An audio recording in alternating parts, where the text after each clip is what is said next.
মথুরাপুর গ্রামের young generation কর্তৃক আয়োজিত আজকে 3 টিমের ক্রিকেট টুর্নামেন্টের উদ্বোধনী খেলা। আজকে খেলার উদ্বোধন হবে। আজকে উপস্থিত আছে আমাদের মাঝে আজকে মথুরাপুর ইউনিয়নের ভারপ্রাপ্ত চেয়ারম্যান আহসান হাবিব লিটন, এছাড়া মথুরাপুর স্কুলের শিক্ষকবৃন্দ, মথুরাপুর গ্রামের সিনিয়র জুনিয়র বড় ভাইরা।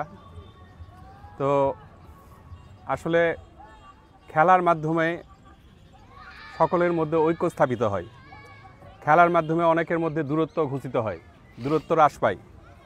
তো আমরা চাইব ভবিষ্যতে এই ধরনের খেলাগুলো চালু থাকুক। আমাদের যে তোমরা যে উদ্যোগ নিয়েছো, আমার অন্তরের অন্তঃস্থল থেকে তোমাদেরকে অভিবাদন জানাই।